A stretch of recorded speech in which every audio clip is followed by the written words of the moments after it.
So have you folks seen something like this before? Yes. Sorta. Sorta. Tell me what this is. Tape? It's a tape. Yeah, it's a tape.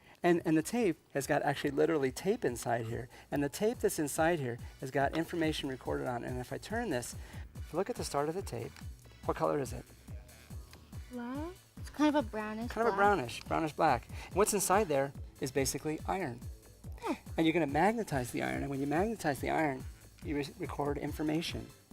And you read the information by taking those changing magnetic fields and bringing them over top of a little device which works exactly like the coil of wire that we just saw. So if I take this, and this is a piece out of a cassette tape.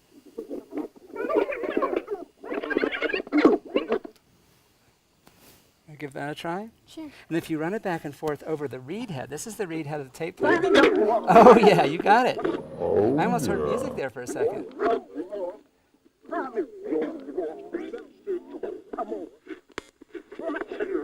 Sounds like Elvis. Sounds like Elvis? It's Michael Jackson. Oh yeah. Try. Want to give it a shot? Give it a shot. And so you got magnetic information recorded on the tape, and you're bringing Go over the faster. reed head. And if you go faster, oh yeah, you have bigger change. And like it made the light bulb lighter before, this makes it a louder sound if I go faster. Oh yeah.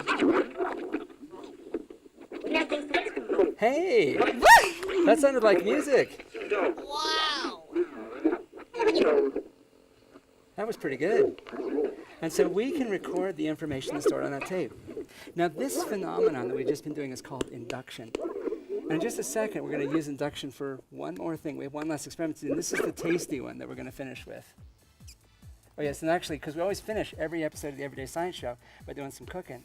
We're going to come back, we're going to do one last experiment, as always, that involves food. Yay! When you magnetize something, you line up magnetic moments, which we call spins, at an atomic scale. This alignment stores information. A particular pattern of north and south poles can be a record of a word or an image. Storing larger and larger quantities of information in smaller and smaller packages means understanding the nature of magnetism at an ever finer scale. We visited one of many magnetism labs at Colorado State, where scientists are hard at work furthering our understanding of the basic principles of magnetism. The labs have magnets, of course, but also lasers, which are used to probe the details of magnetic interactions at very small scales. In this lab, Kristen Buchanan, a professor of physics, uses a laser to probe spin waves, waves of magnetic alignment, in a microscopic iron wire on a patch of silicon, the material of which computer chips are made.